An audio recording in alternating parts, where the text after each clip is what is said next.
Feliz aniversário, mamãe. Seja bem-vinda ao seu novo lar. As palavras do meu filho ecoaram no corredor frio daquele asilo, enquanto minha mala era deixada na recepção como bagagem abandonada. 66 anos de vida, e ali estava eu, sendo entregue como um fardo inconveniente no dia que deveria ser de celebração. Mas quando o diretor me viu, seus olhos se arregalaram de horror. Ele sabia exatamente quem eu era. Meu nome é Cleide, e nunca imaginei que chegaria o dia em que precisaria contar essa história. Mas aqui estou, sentindo que preciso compartilhar com vocês o que aconteceu no dia do meu aniversário. O dia que mudou minha vida para sempre. Era uma manhã de sábado quando acordei com aquela sensação gostosa de quem faz aniversário. Aos 66 anos, eu ainda guardava aquela alegria infantil pelos meus aniversários, mesmo sendo viúva há 12 anos e morando sozinha na minha casa em São Bernardo do Campo. Meu marido, Walter, havia partido aos 58 anos, vítima de uma doença súbita e agressiva, deixando-me com nosso único filho, Paulo, que na época tinha 28 anos. Paulo sempre foi o centro da minha vida. Depois que Walter morreu, me dediquei completamente a ele.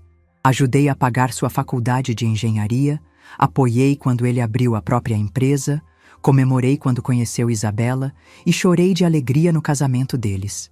Durante todos esses anos, achei que estava construindo uma relação sólida com meu filho, baseada em amor e confiança mútua. Naquela manhã de aniversário, estava terminando de arrumar a casa quando o portão se abriu. Paulo estacionou na garagem e veio em direção à porta com Isabela ao lado. Meu coração se encheu de alegria. Eles haviam se lembrado do meu aniversário e vieram me visitar. Abri a porta com um sorriso enorme, esperando um abraço carinhoso, talvez flores, ou pelo menos um parabéns, mãe. Mas a expressão no rosto deles era estranha. Paulo evitava meu olhar, e Isabela tinha aquele sorriso forçado que eu já conhecia bem. Ela sempre foi educada comigo, mas havia algo nos olhos dela que nunca consegui decifrar completamente. Era como se eu fosse um problema a ser resolvido, uma situação temporária que ela tolerava. Paulo entrou e disse que tinham uma surpresa para mim. Meu coração disparou de expectativa. Ele disse que haviam encontrado um lugar incrível para eu passar o final de semana, tipo um resort especial, com atividades, spa, um ambiente relaxante no meio da natureza. Falou sobre como seria bom para mim descansar, conhecer pessoas interessantes, me divertir um pouco. Enquanto ele falava, meus olhos brilharam de empolgação. Há anos eu não fazia uma viagem, não saía da rotina. A ideia de um fim de semana especial no meu aniversário parecia maravilhosa. Isabela balançava a cabeça concordando, sempre com aquele sorriso, dizendo que eu merecia esse mimo. Perguntei que lugar era esse, e Paulo disse que era melhor eu ver pessoalmente, que seria uma surpresa incrível. Eles insistiram para que eu arrumasse uma mala com algumas roupas. Paulo disse que era só para o final de semana, que se eu gostasse, talvez pudesse voltar outras vezes. Isabela me ajudou a separar as roupas, escolhendo peças mais confortáveis, dizendo que eu não precisaria de nada muito formal para um ambiente relaxante. Eu estava animada, imaginando piscinas, jardins, talvez até uma sauna. Coloquei na mala alguns vestidos, blusas, 2 calças, roupas íntimas, meus medicamentos para pressão alta e meus óculos de reserva. Isabela sugeriu que eu levasse apenas o essencial, que se precisasse de mais alguma coisa, eles buscariam depois. Peguei minha bolsa com os documentos, um pouco de dinheiro e meu celular. Durante o trajeto de carro, estava animada conversando.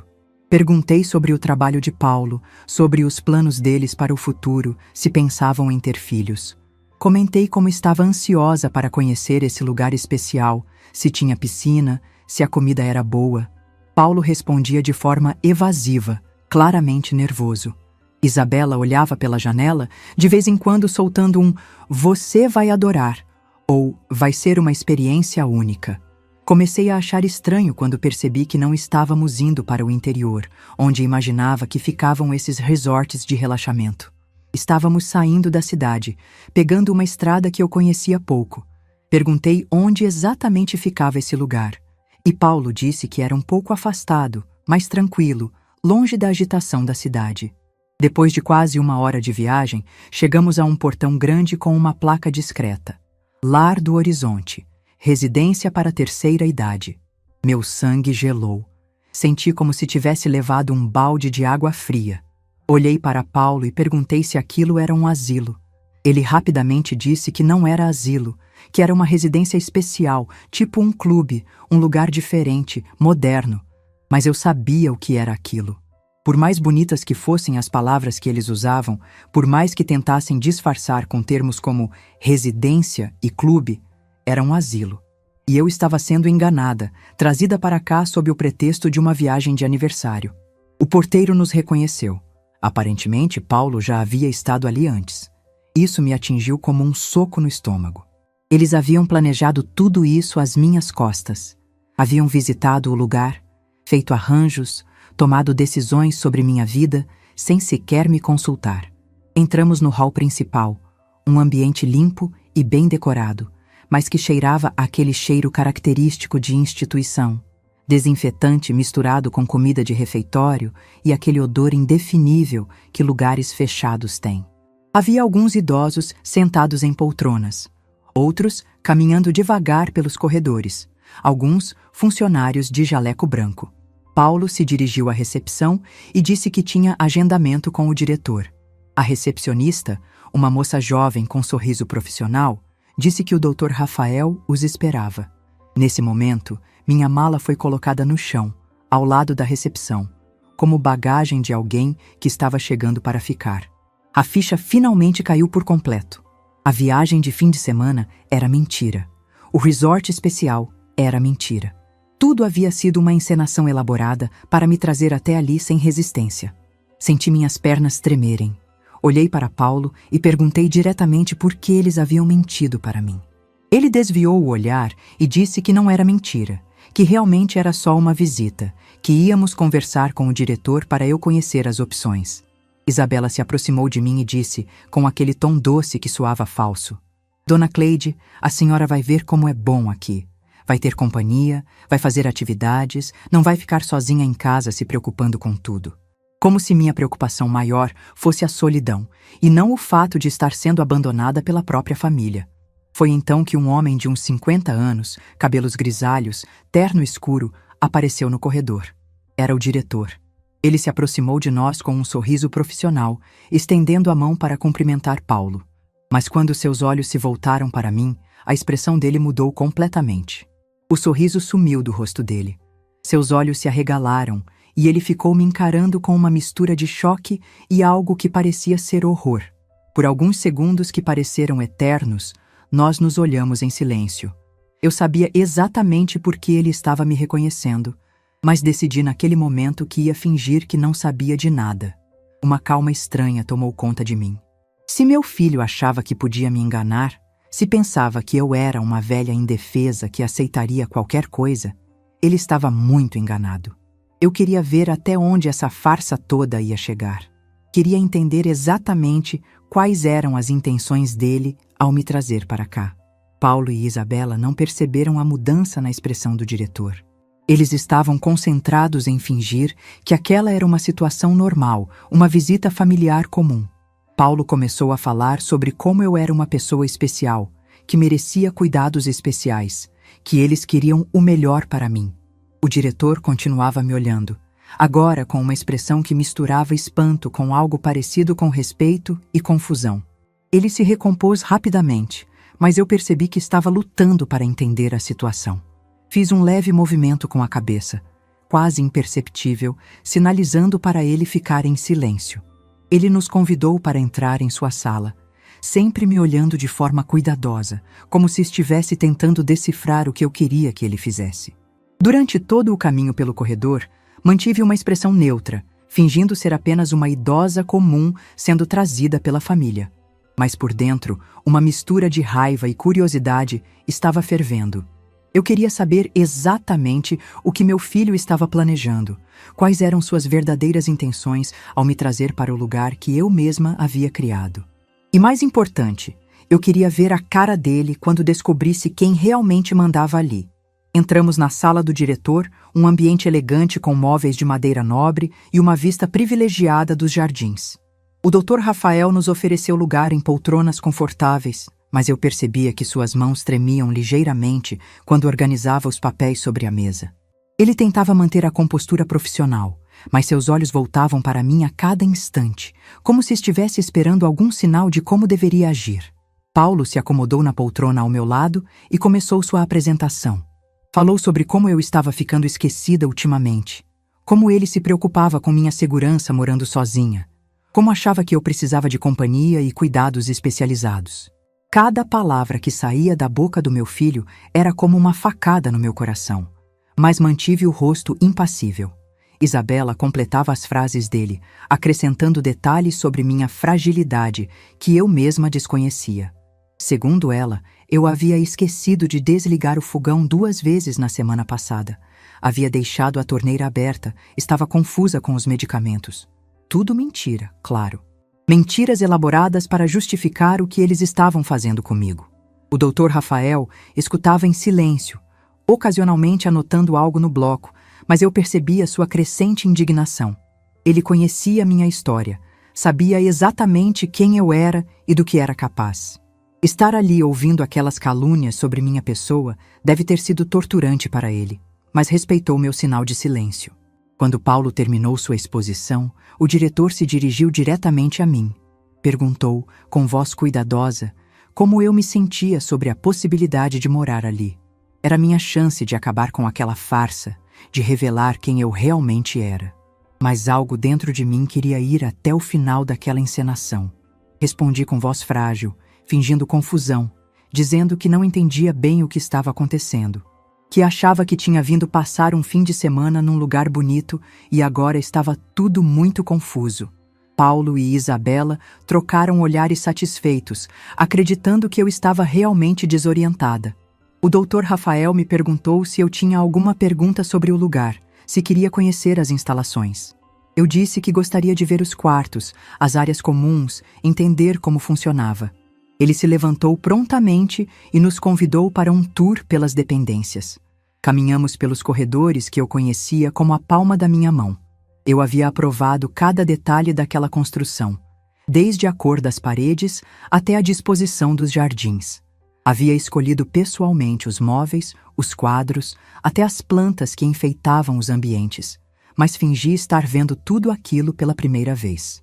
O Lar do Horizonte havia sido meu projeto mais importante. Depois que Walter morreu e eu me vi sozinha no mundo, comecei a pensar no que aconteceria comigo quando ficasse realmente idosa. Visitei vários asilos na cidade e fiquei horrorizada com as condições. Lugares frios, sem carinho, onde os idosos eram tratados como estorvos aguardando a morte. Foi então que decidi investir parte da herança que Walter havia deixado na criação de um lugar diferente. Um lugar onde os idosos fossem tratados com dignidade, onde tivessem atividades, onde se sentissem em casa. Contratei arquitetos, psicólogos, geriatras, assistentes sociais. Queria que fosse um modelo de como deveria ser o cuidado com nossa terceira idade. Durante o tour, Paulo perguntava sobre os valores, sobre os serviços incluídos, sobre os procedimentos de internação. O Dr. Rafael explicava tudo de forma profissional, mas eu notava como ele evitava falar diretamente sobre custos na minha presença. Provavelmente estava se perguntando se eu realmente queria que meu próprio filho soubesse quanto custava me manter ali. Quando chegamos ao quarto que seria meu, senti uma ironia amarga. Era um dos melhores quartos da instituição, com vista para o lago artificial que eu havia mandado construir, especialmente para dar tranquilidade aos moradores. Paulo e Isabela ficaram impressionados com o conforto, com o banheiro adaptado, com a varanda privativa. Isabela comentou que o quarto era muito bonito, que eu ficaria bem acomodada ali. Paulo perguntou sobre visitas, sobre a frequência que poderiam vir me ver. O Dr. Rafael respondeu que as visitas eram livres, que a família sempre era bem-vinda, mas percebi um tom gelado na voz dele ao falar com meu filho. Voltamos para a sala do diretor para discutir os detalhes práticos. Foi então que Paulo mostrou sua verdadeira cara. Perguntou sobre meus bens, sobre quem seria responsável por administrar meu dinheiro enquanto eu estivesse internada. Disse que ele, como único filho, gostaria de ter uma procuração para cuidar dos meus assuntos. O Dr. Rafael me olhou diretamente e perguntou se eu concordava com isso. Era o momento da verdade. Mas uma voz dentro de mim disse para esperar um pouco mais. Eu queria saber exatamente até onde meu filho estava disposto a ir. Respondi com voz trêmula que não entendia muito dessas coisas de dinheiro, que sempre meu marido cuidava disso, e depois que ele morreu, eu meio que deixava Paulo me ajudar. Disse que achava que ele podia sim cuidar dos meus assuntos, já que eu não entendia nada de bancos e papeladas. A satisfação no rosto de Paulo foi nojenta. Isabela sorriu abertamente pela primeira vez desde que chegamos. Eles acreditaram que tinham conseguido o que queriam.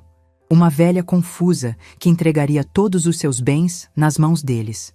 O Dr. Rafael perguntou se eu tinha algum advogado, alguém que pudesse orientar sobre esses assuntos legais. Paulo rapidamente disse que isso não seria necessário, que ele mesmo conhecia um advogado que poderia cuidar de tudo. Que seria mais simples, mais rápido, mais econômico. Nesse momento, algo dentro de mim estourou. A ganância descarada do meu filho, a forma como ele estava tentando se apropriar de tudo que eu havia construído na vida, me encheu de uma raiva fria e calculada. Mas mantive a máscara de confusão. Disse que estava muito cansada, mas que confiava no meu filho para fazer o que fosse melhor para mim.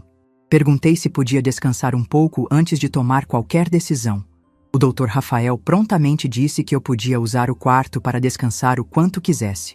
Paulo e Isabela disseram que iam embora, que voltariam no dia seguinte para resolver os papéis.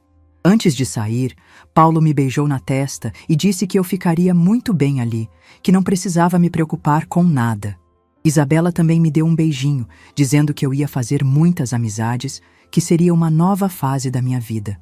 Quando eles saíram, o Dr. Rafael fechou a porta da sala e se voltou para mim com uma expressão de incredulidade total. Perguntou se eu realmente queria que ele fingisse não me conhecer, se eu tinha certeza do que estava fazendo. Respondi que tinha certeza absoluta. Expliquei que queria saber exatamente quais eram as intenções do meu filho, até onde ele estava disposto a ir para se apropriar dos meus bens. Disse que se ele achava que podia me enganar, me tratar como uma velha gagá, ele ia descobrir que se enganou completamente. O Dr. Rafael balançou a cabeça, ainda sem acreditar na situação. Disse que em 15 anos trabalhando com idosos, nunca havia visto uma situação tão absurda. Um filho tentando internar a própria mãe no asilo que ela mesma havia criado e financiado. Pedi para ele me dar um tempo, para deixar eu processar tudo o que havia acontecido. Queria pensar com calma sobre minha próxima jogada, porque agora eu sabia que isso havia se tornado um jogo, e eu tinha todas as cartas na mão. Fui para o quarto que seria meu, e me sentei na poltrona perto da janela. Olhei para o jardim que eu havia planejado. Nunca imaginei que estaria ali nessas circunstâncias. Durante as próximas horas, fiquei refletindo sobre tudo o que havia acontecido nos últimos anos. Como eu havia sido ingênua em confiar cegamente no meu filho.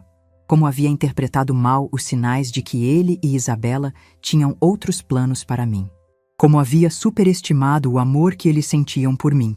Mas também pensei na mulher forte que eu havia sido na vida toda. A mulher que criou um filho sozinha depois de ficar viúva. A mulher que construiu um patrimônio sólido com trabalho e determinação. A mulher que teve a visão de criar um lugar digno para idosos quando nem se falava muito sobre isso. Essa mulher ainda estava dentro de mim. E agora ela havia despertado com toda a força. Peguei meu celular e liguei para meu advogado, Dr. Henrique Martins, que cuidava dos meus assuntos há mais de 10 anos. Marquei uma reunião urgente para o dia seguinte. Disse que precisava rever alguns documentos, fazer algumas alterações importantes nos meus bens. Quando desliguei o telefone, me senti mais determinada do que havia me sentido em anos. Paulo achava que tinha me colocado em xeque-mate, mas estava prestes a descobrir que o jogo estava apenas começando. E dessa vez, eu é que ditaria as regras. Passei a noite inteira acordada naquele quarto, olhando pela janela os jardins iluminados pela luz da lua. Jamais imaginei que estaria ali como uma prisioneira na minha própria criação. Às 6 da manhã, levantei e fui tomar banho. Precisava estar impecável para o que viria pela frente. Escolhi uma das roupas que Isabela havia separado para mim. Uma blusa azul marinho e uma calça social simples. Ironicamente, ela havia escolhido uma das minhas roupas mais elegantes, provavelmente achando que eu não notaria a diferença. O Dr. Rafael bateu na porta às 7h30. Trouxe café da manhã numa bandeja, pães frescos, frutas, suco de laranja, café coado na hora. Disse que queria ter certeza de que eu estava bem, que havia dormido direito. A preocupação genuína no olhar dele me aqueceu o coração. Sentamos na pequena mesa do quarto e ele me perguntou se eu havia decidido como proceder. Respondi que sim, que havia passado a noite toda pensando e que tinha um plano. Expliquei que às 10 horas meu advogado estaria aqui e que precisava da sala de reuniões para uma conversa particular. Ele perguntou se eu queria que ele participasse da reunião, se precisava de algum tipo de suporte. Agradeci a oferta, mas disse que preferia resolver tudo sozinha primeiro, que depois conversaríamos sobre os próximos passos.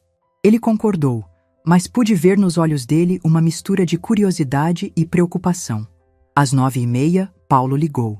Disse que estava vindo com Isabela e o advogado dele para resolver a papelada da procuração, que já tinham tudo organizado, que seria só uma formalidade. A arrogância na voz dele me deu náuseas, mas respondi com voz doce que estaria esperando. Desliguei o telefone e respirei fundo. Em poucos minutos, a verdadeira batalha começaria. Dr. Henrique chegou pontualmente às 10 horas. Era um homem de 72 anos, cabelos completamente brancos, postura ereta e um olhar inteligente que inspirava confiança imediata. Ele cuidava dos meus assuntos há mais de uma década e conhecia cada detalhe da minha vida financeira. Quando nos encontramos na sala de reuniões, ele me abraçou com carinho. Disse que havia ficado chocado com minha ligação, que não conseguia acreditar no que Paulo estava fazendo. Perguntou se eu estava bem, se precisava de alguma coisa, se queria que ele entrasse com alguma ação legal imediatamente. Expliquei toda a situação para ele, desde a mentira sobre o resort até a descoberta de que queriam me internar no meu próprio asilo. Contei sobre a conversa com o diretor, sobre a ganância descarada de Paulo, sobre como eles achavam que eu estava confusa e vulnerável. Dr. Henrique balançou a cabeça várias vezes durante meu relato. Disse que, infelizmente, casos assim eram mais comuns do que se imaginava, mas que raramente via uma situação tão absurda. Perguntou o que eu queria fazer, como preferia proceder. Respondi que queria ensinar uma lição ao meu filho. Queria que ele entendesse que havia subestimado completamente a mulher que o criou, que sua mãe não era uma velha indefesa que podia ser manipulada e roubada. Queria que ele sentisse na pele o que significava perder tudo. Dr. Henrique sorriu pela primeira vez desde que chegou. Disse que admirava minha coragem, que não era toda mulher da minha idade que teria essa determinação para enfrentar a própria família. Perguntou quais medidas eu queria que ele tomasse. Expliquei meu plano. Primeiro, queria que todas as minhas contas bancárias fossem bloqueadas imediatamente para movimentações que não fossem autorizadas pessoalmente por mim. Segundo, queria cancelar todas as procurações que Paulo eventualmente pudesse ter. Terceiro, queria rever meu testamento. Mas havia mais. Eu sabia que Paulo havia usado meu nome como garantia para alguns empréstimos da empresa dele. Queria que todas essas garantias fossem retiradas imediatamente. Se ele achava que podia usar meu patrimônio como se fosse dele, ia descobrir o que significava ficar sem essa rede de segurança. Dr. Henrique puxou sua pasta e começou a anotar tudo. Disse que algumas medidas poderiam ser tomadas imediatamente, outras precisariam de alguns dias. Perguntou se eu tinha certeza de que queria ir tão longe, se não preferia conversar com Paulo antes de tomar medidas drásticas. Respondi que já haviam me dado a resposta sobre quem eles realmente eram. Que uma pessoa que é capaz de enganar a própria mãe dessa forma, de mentir descaradamente, de tentar se apropriar dos bens dela, não merecia segundas chances. Que eu havia passado a vida toda sendo boa demais, e agora era hora de ser justa. Às 11 horas, Paulo chegou com Isabela e um homem que se apresentou como Dr. Roberto, o advogado deles. Era um sujeito jovem, de uns 35 anos, com aquele ar de quem achava que sabia de tudo. Cumprimentou o Dr. Henrique de forma cordial, sem imaginar que estava diante do homem que estava prestes a destruir todos os planos dele. Paulo me beijou na testa e perguntou como eu havia passado a noite. Respondi que havia dormido bem, que estava me sentindo mais tranquila sobre toda a situação. Isabela sorriu e disse que eu parecia mais descansada, mais relaxada. Se eles soubessem o que realmente estava passando pela minha cabeça. Dr. Roberto abriu sua pasta e começou a explicar os documentos que havia trazido. Uma procuração ampla que daria a Paulo poder total sobre meus bens, minhas contas bancárias, meus investimentos. Disse que era uma medida preventiva, para caso eu precisasse de cuidados mais intensivos no futuro. Escutei tudo em silêncio, de vez em quando fazendo perguntas ingênuas, fingindo não entender alguns termos técnicos. Paulo e Isabela se revezavam para me explicar como aquilo seria bom para mim, como me daria tranquilidade saber que ele estava cuidando de tudo. Quando o Dr. Roberto terminou sua explicação, eu disse que gostaria que meu advogado desse uma olhada nos papéis antes de eu assinar alguma coisa. Paulo ficou visivelmente incomodado.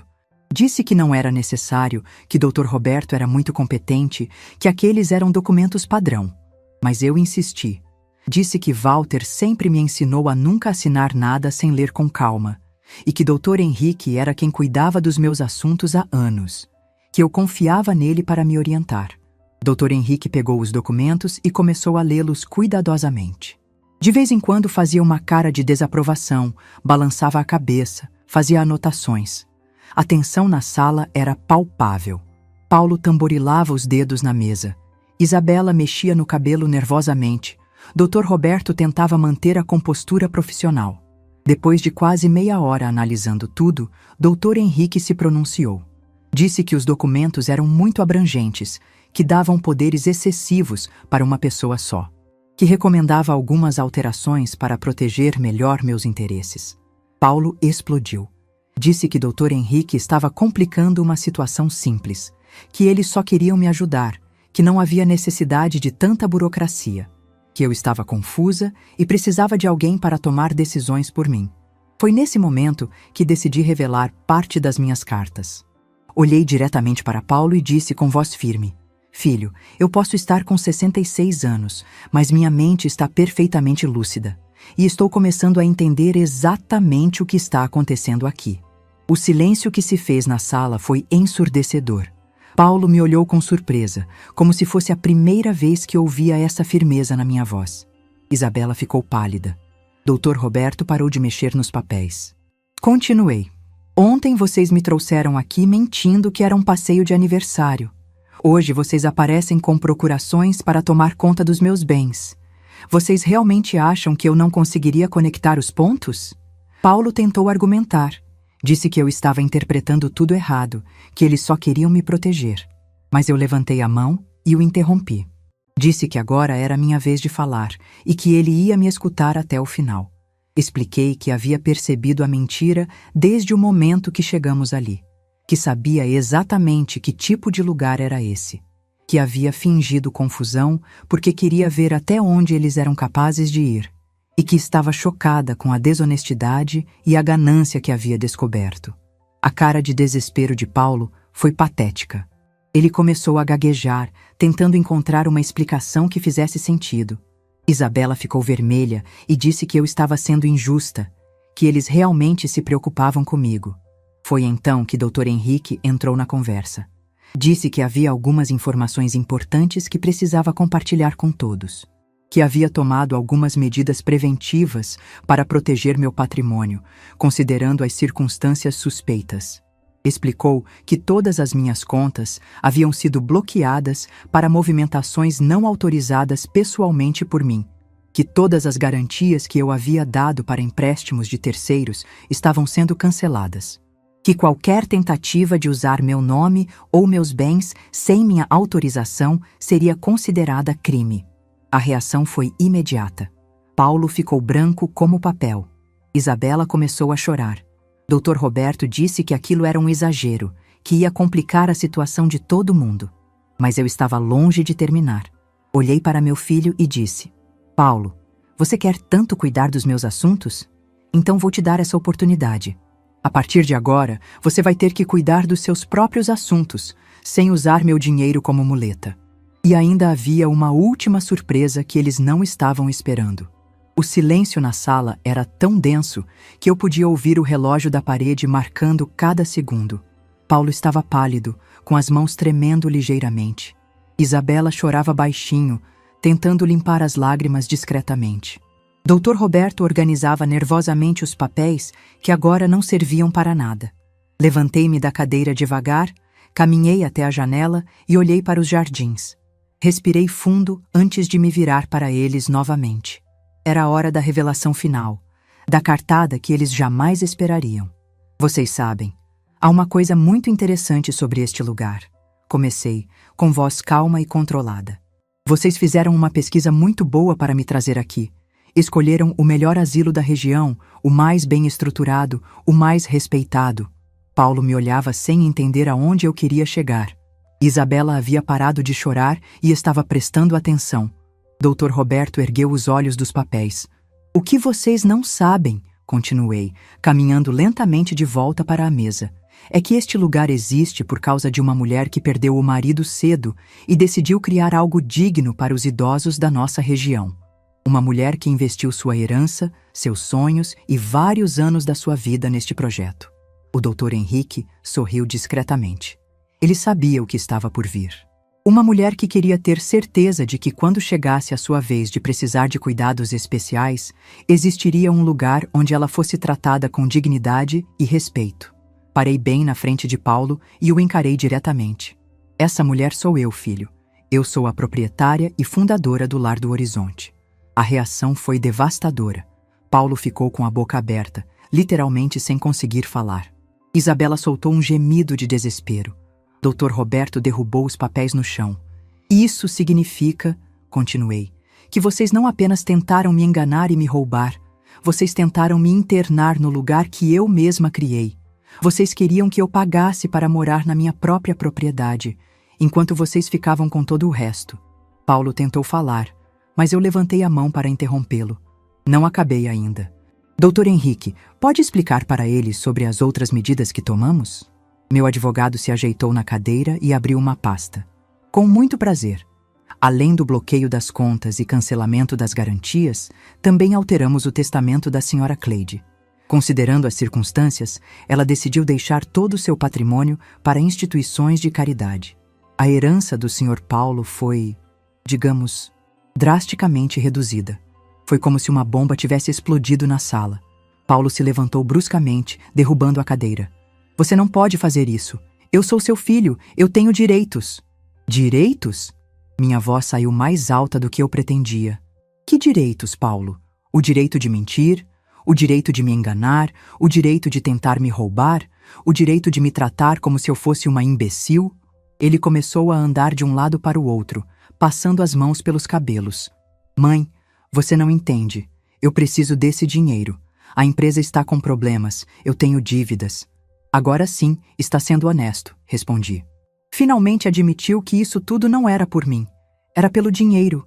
Sempre foi pelo dinheiro. Isabela se levantou e veio na minha direção. Dona Cleide, por favor, pense melhor.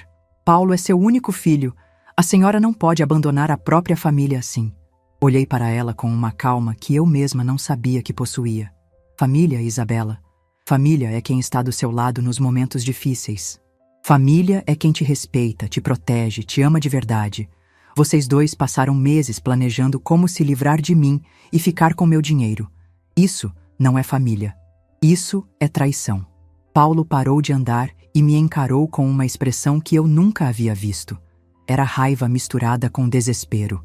Você sempre foi egoísta, sempre pensou só em você. Papai morreu e você nunca pensou em casar de novo, nunca pensou em me dar uma família de verdade. Aquelas palavras me atingiram como um tapa na cara. Durante alguns segundos, fiquei em silêncio, processando o veneno que acabara de sair da boca do filho que eu havia criado com tanto amor. Egoísta? Minha voz tremia de emoção. Eu trabalhei em 2 empregos para pagar sua faculdade. Vendi as joias da minha mãe para te ajudar a abrir sua empresa. Passei 12 anos da minha vida vivendo só para você, abrindo mão da minha própria felicidade para te dar tudo o que precisava. E agora você me chama de egoísta? Mãe, eu não quis dizer... Não, agora você vai me escutar. Minha voz ecoou pela sala. Você quer saber por que eu nunca me casei de novo? Porque eu achava que você precisava de mim integralmente. Porque eu acreditava que ser mãe era minha única função na vida. Porque eu me anulei como mulher para ser apenas a sua mãe. Caminhei até a porta e a abri. E agora eu descobri que enquanto eu me sacrificava por você, você estava planejando como se livrar de mim. Que ironia, não é? Dr. Roberto tentou intervir. Talvez possamos conversar com mais calma. Tenho certeza de que chegamos a um acordo. Não há acordo possível, interrompi. Dr. Henrique, pode explicar para eles quais são as consequências legais do que tentaram fazer? Meu advogado ajustou os óculos. Tentativa de estelionato contra a pessoa idosa é crime. Pode resultar em prisão. Além disso, como a empresa do Sr. Paulo estava usando garantias que agora foram canceladas, ele terá que encontrar outras formas de cobrir seus compromissos financeiros. Paulo ficou lívido. Você está me arruinando. Está destruindo minha vida. Eu não estou destruindo nada, respondi com firmeza. Estou apenas retirando o tapete que você estava usando para se sustentar. Se sua vida depende do meu dinheiro, então você nunca construiu vida nenhuma. Isabela voltou a chorar, dessa vez soluçando alto.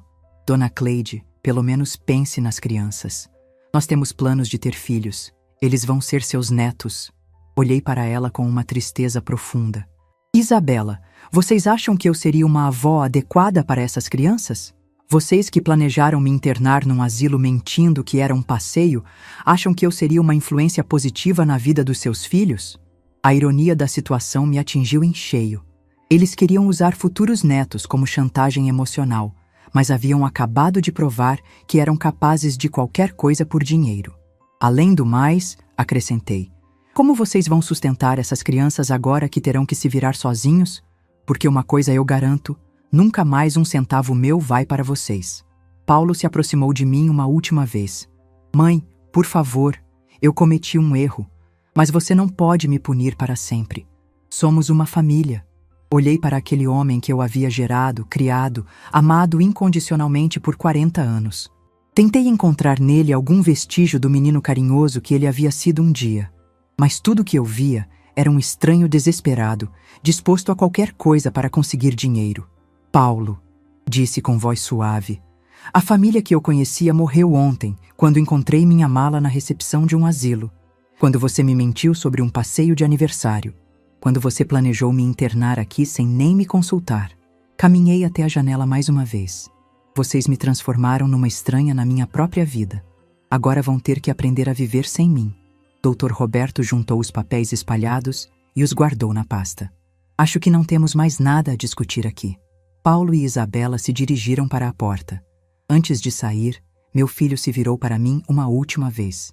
Você vai se arrepender disso, mãe. Vai ficar sozinha, sem família, sem ninguém. Sorri pela primeira vez desde que havíamos chegado ali. Paulo, eu já estava sozinha. A diferença é que agora eu sei disso. Quando eles saíram, a sala ficou em silêncio. Dr. Henrique se aproximou de mim e perguntou se eu estava bem. Respondi que sim, que na verdade me sentia mais leve do que havia me sentido em anos. E agora, Cleide? Quais são seus planos? Olhei pela janela para o mundo lá fora, um mundo que de repente parecia cheio de possibilidades. Agora, Dr. Henrique, eu vou fazer algo que não faço há muito tempo. Vou viver para mim mesma. E pela primeira vez em décadas, senti que realmente sabia o que isso significava. O Dr. Rafael apareceu na porta alguns minutos depois. Perguntou como havia sido a reunião, se eu precisava de alguma coisa. Respondi que estava tudo resolvido, que eu não ficaria no Lar do Horizonte como moradora. Mas continuarei vindo aqui regularmente, acrescentei. Afinal, este lugar é meu. E agora que me livrei de quem estava me impedindo de ser feliz, posso finalmente aproveitá-lo da forma que sempre sonhei. A liberdade nunca havia tido um sabor tão doce. 3 meses se passaram desde aquele dia no Lar do Horizonte e eu estava sentada na varanda da minha nova casa, uma linda propriedade à beira-mar, em Guarujá, assistindo ao pôr do sol pintar o céu de tons alaranjados e rosados. O som das ondas quebrava suavemente na areia, criando uma trilha sonora perfeita para a nova fase da minha vida. Nunca imaginei que aos 66 anos eu seria capaz de recomeçar tudo do zero.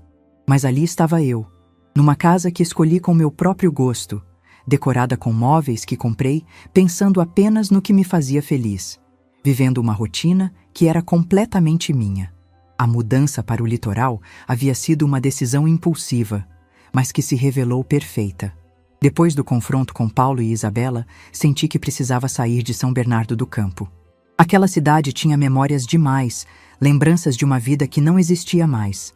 Precisava de um lugar novo, onde pudesse criar memórias novas. Encontrei esta casa através de uma imobiliária especializada em propriedades para a terceira idade.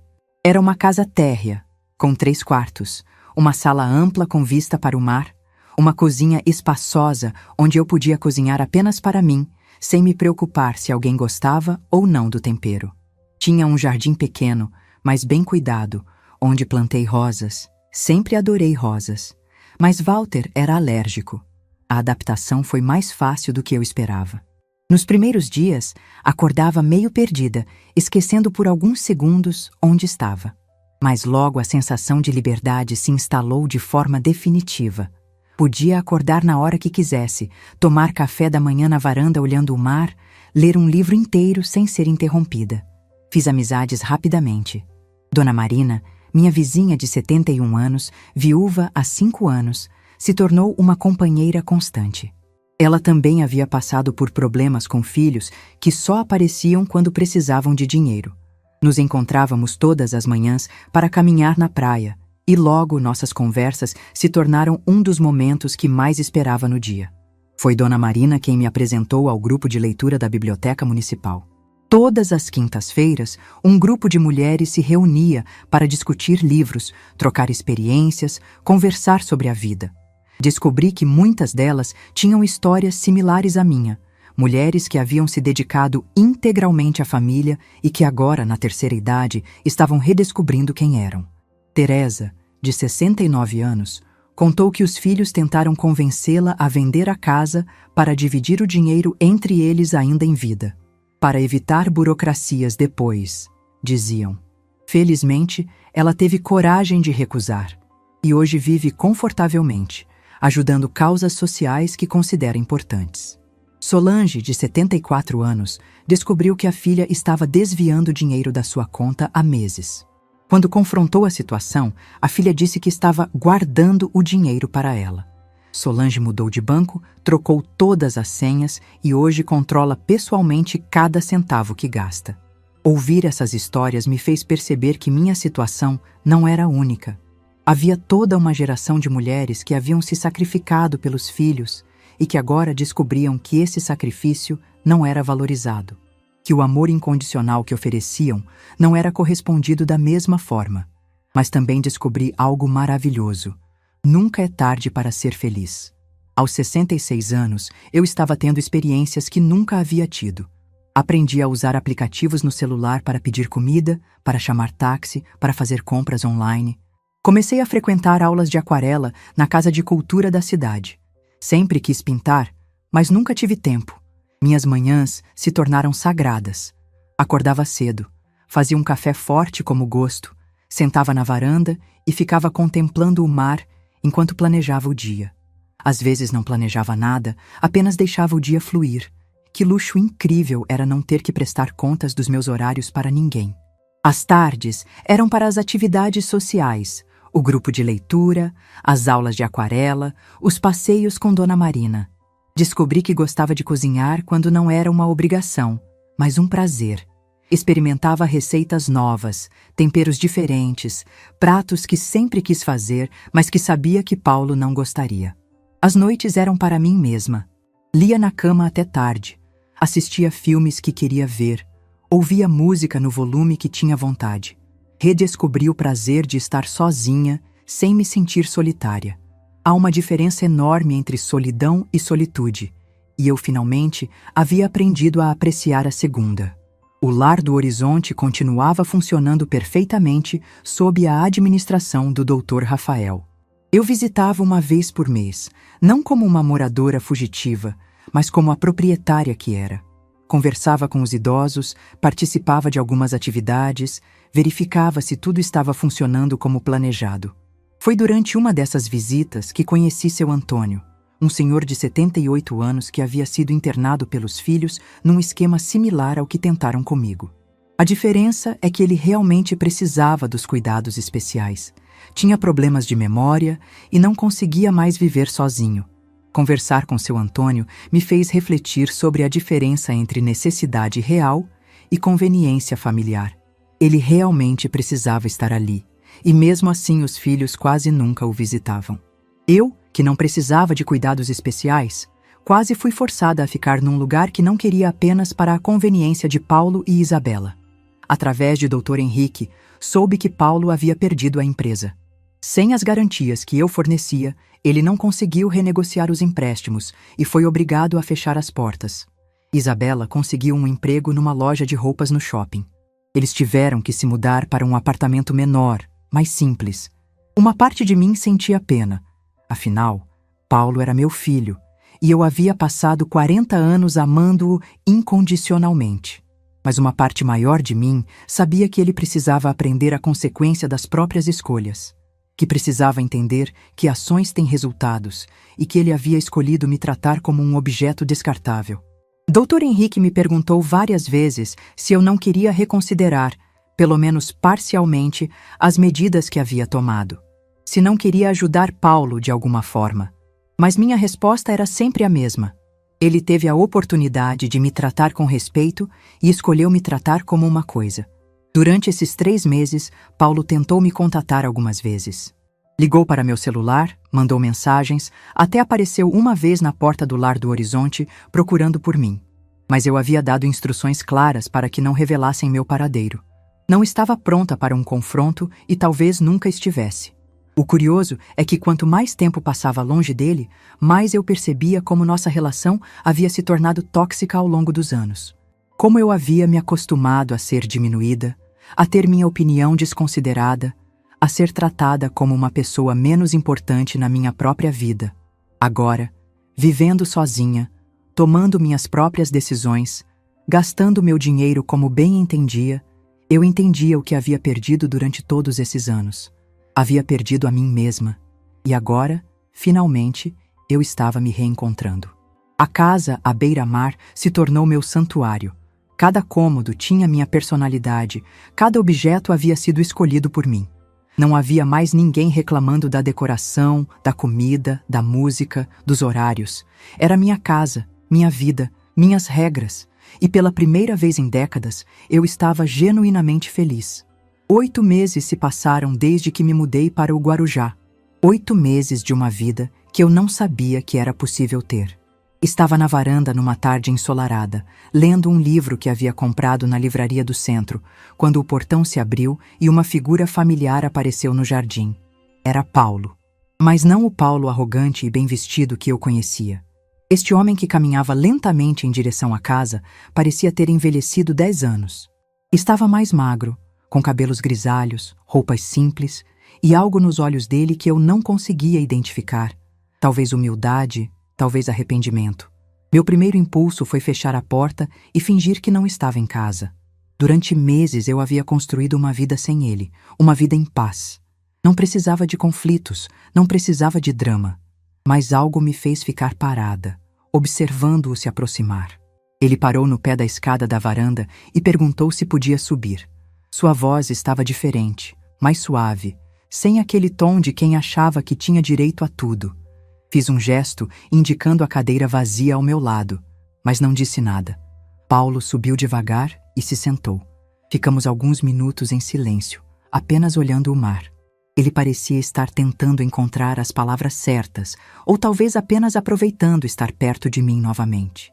Eu esperava, sem pressa, curiosa para saber o que o havia trazido até ali. "A casa é linda, mãe", ele disse finalmente. "Você parece bem, feliz." Respondi que eu estava bem, que havia encontrado meu lugar no mundo. Perguntei como ele havia me encontrado, já que havia pedido especificamente para que ninguém revelasse meu endereço. Ele me contou que havia contratado um detetive particular, não para me incomodar, mas porque precisava saber se eu estava segura, se estava bem cuidada. Disse que durante esses meses havia se perguntado se eu estava viva, se estava doente, se precisava de alguma coisa. "Por que não tentou me procurar antes?" perguntei. Paulo baixou a cabeça. "Porque eu sabia que não tinha o direito. Porque eu precisava primeiro entender o que havia feito. Porque precisava me tornar uma pessoa que merecesse seu perdão." Ele me contou sobre os 8 meses que haviam se passado. A falência da empresa havia sido apenas o começo. Sem dinheiro, Isabela havia pedido a separação. Disse que não havia se casado para passar necessidades, que não era para isso que havia construído uma família. A frieza dela durante o divórcio havia aberto os olhos de Paulo para o tipo de pessoa que ela realmente era. Ficou sozinho num apartamento pequeno, trabalhando como funcionário numa empresa de contabilidade. O salário mal cobria as despesas básicas. Teve que vender o carro, cancelar planos de saúde, abrir mão de luxos que sempre considerou direitos adquiridos. Foi bom para mim, ele disse. Pela primeira vez na vida, tive que me virar sozinho. Tive que aprender a viver sem usar o dinheiro de outras pessoas como apoio. Perguntei se ele havia vindo ali para pedir dinheiro, se estava passando necessidades. A resposta dele me surpreendeu. Não, mãe. Eu aprendi a viver com o que ganho. Não é muito, mas é meu. Pela primeira vez na vida, estou sustentando a mim mesmo sem depender de ninguém. Ele me olhou diretamente. Vim aqui para pedir perdão e para dizer que entendi o que você fez. Durante a próxima hora, Paulo me contou sobre sua jornada de autoconhecimento nesses meses. Como havia procurado terapia para entender por que havia sido capaz de tratar a própria mãe daquela forma. Como havia descoberto que sempre se sentiu no direito de receber sem dar nada em troca. Disse que havia crescido achando que eu existia apenas para servi-lo, que minha função na vida era facilitar a dele, que nunca havia parado para pensar em mim como uma pessoa com sonhos, desejos, necessidades próprias. Você sabe o que mais me machucou? Ele perguntou. Não foi perder o dinheiro, não foi a empresa, não foi nem mesmo a Isabela. Foi entender que você viveu toda uma vida e eu nunca me interessei em saber quem você realmente era. Essas palavras me atingiram fundo. Durante décadas eu havia me anulado para ser apenas a mãe do Paulo. E agora ele estava reconhecendo que havia me visto apenas nessa função limitada. Contei para ele sobre minha nova vida, sobre as amigas que havia feito, sobre as atividades que desenvolvia, sobre como havia redescoberto o prazer de viver para mim mesma, sobre como estava feliz, realmente feliz, pela primeira vez em muitos anos. Paulo escutou tudo em silêncio, de vez em quando balançando a cabeça em sinal de aprovação. Quando terminei, ele disse: Estou orgulhoso de você, mãe. Orgulhoso de ver que você teve coragem de recomeçar, de escolher sua própria felicidade. Perguntei se ele estava dizendo isso apenas para me agradar, se estava tentando me manipular novamente. Ele riu, mas era um riso triste. Mãe, eu não tenho mais nada para ganhar com isso. Você já deixou claro que seu dinheiro não é mais meu. Eu vim aqui apenas porque precisava que você soubesse que entendi a lição. Que me tornei uma pessoa melhor por causa do que você fez. Ficamos em silêncio novamente. O sol estava se pondo, tingindo o céu de cores espetaculares. Era um desses momentos que a gente guarda na memória para sempre. Você pode me perdoar, mãe? Ele perguntou finalmente. Olhei para aquele homem que eu havia criado, que havia me causado tanta dor, mas que também havia sido o centro da minha vida por tanto tempo. Pensei em tudo que havíamos passado, no amor que eu havia sentido por ele, na traição que ele havia cometido, na jornada que ambos havíamos percorrido desde então. Paulo, disse suavemente, eu te perdoei há muito tempo, não por você, mas por mim, porque guardar rancor estava me machucando mais do que estava machucando você. Ele começou a chorar. Não era um choro dramático, mas lágrimas silenciosas de alguém que carregava um peso há muito tempo e finalmente podia colocá-lo no chão. Você pode voltar para a minha vida? Ele perguntou entre as lágrimas. Pensei na pergunta com cuidado antes de responder. Paulo, você pode fazer parte da minha vida sim, mas não da forma como era antes. Eu não sou mais a mulher que abaixava a cabeça e aceitava qualquer coisa para não perder você. Sou uma mulher que aprendeu a se valorizar. Expliquei que ele seria bem-vindo para me visitar, que podíamos construir um relacionamento novo baseado em respeito mútuo, mas que eu nunca mais seria a mãe que se anulava pelo filho, que minha felicidade não dependia mais da aprovação dele.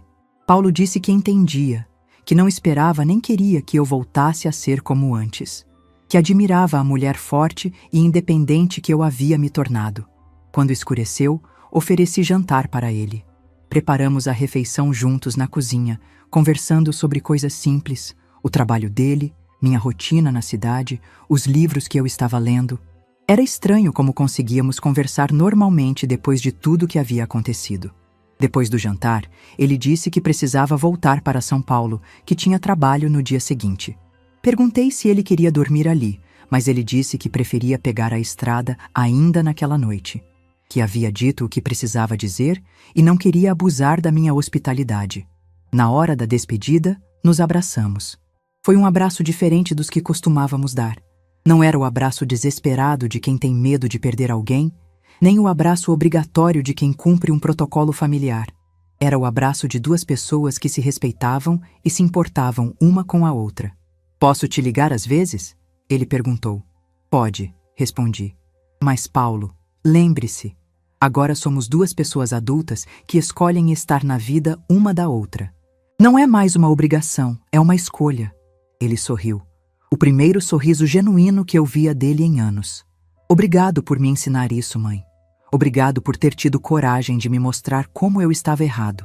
Depois que ele foi embora, fiquei na varanda até tarde, refletindo sobre tudo o que havia acontecido.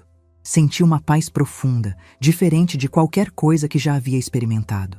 Não era apenas a paz de quem perdoa, mas a paz de quem finalmente encontrou seu lugar no mundo. Paulo e eu tínhamos uma nova chance. Não de voltar ao que éramos antes, mas de construir algo melhor, mais saudável, baseado em respeito mútuo e amor verdadeiro.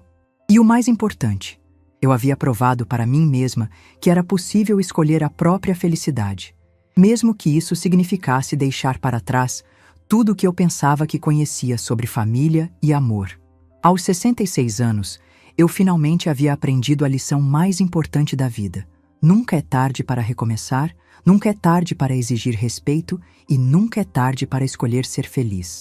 Se essa história tocou seu coração, deixe seu like, se inscreva no canal e comente aqui embaixo. No meu lugar, o que você faria? Sua mensagem pode iluminar o dia de alguém.